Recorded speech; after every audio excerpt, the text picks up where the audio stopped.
जंगल में सिम्बा नाम का सफेद शेर अपने माता पिता के साथ रहता था। वह शेर बड़ा ताकतवर, निडर और अक्लमंद था। सिम्बा देखने में तो बड़ा खूबसूरत था।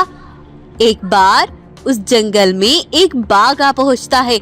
वह बड़ा भयानक और ताकतवर था। उसने सभी जानवरों को इकट्ठा किया और बोला, मेरी बात ध्यान से सुनो।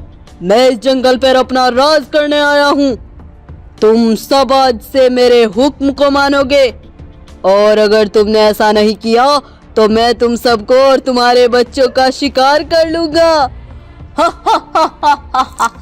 सब जानवर उसकी ये बात सुनकर डर जाते हैं और डर के मारे उसकी बात से सहमत हो जाते हैं। और वह बाघ अगले ही दिन से अपना हुक्म चलाकर किसी भी जानवर पर भोजन मंगाता तो किसी जानवर पर दूर नदी से पानी मंगाता और फिर उसे आनंद से खाता पीता। उसने 2 ही दिन में जानवरों पर काम करवा कर उनकी हालत खस्ता कर दी थी।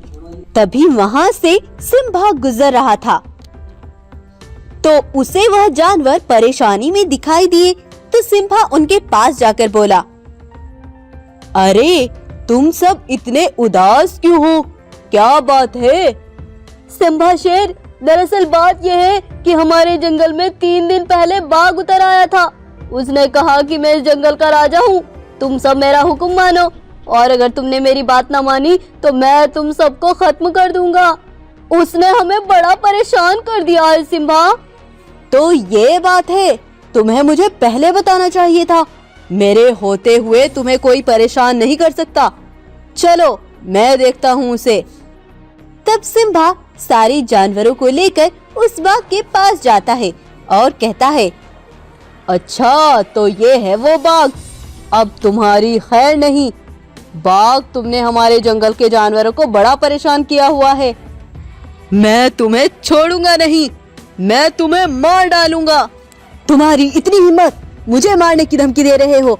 अपनी जान प्यारी है तो बस अभी यहाँ से चलते बनो। सिम्बा गुस्से से दहाड़ने लगता है और उस पर जोरदार वार करता है। मुझे छोड़ दो, मैं जान गया हूँ तुम मुझसे ज्यादा ताकतवर हो। मुझे माफ कर दो, मुझसे गलती हो गई। मैं तुम्हारे जंगल में घुस गया, मुझे जाने दो। मैं अब कभी यहाँ वापस नहीं आऊंगा। तब सिम्बा उसे छोड़ देता है और बाघ वहाँ से अपनी जान बचाकर भाग जाता है। सारे जानवर बहुत खुश हो जाते हैं और सिम्बा शेर को बहुत धन्यवाद कहते हैं। अगले दिन कुछ जानवर पानी पीने जाते हैं तो वो वहाँ देखते हैं कि पानी के गड्ढों में पानी ही नहीं है। वह परेशान हो जाते हैं और सिम्बा शेर के पास जाते हैं और उसे सारी बात बताते हैं। उनकी बात सुनकर सिम्बा अपने माता पिता के पास जाता है और कहता है, सुनो पिताजी, हमारे जंगल के गड्ढों में पानी बिल्कुल सूख गया है। सारे जानवर पानी को तरस गए हैं।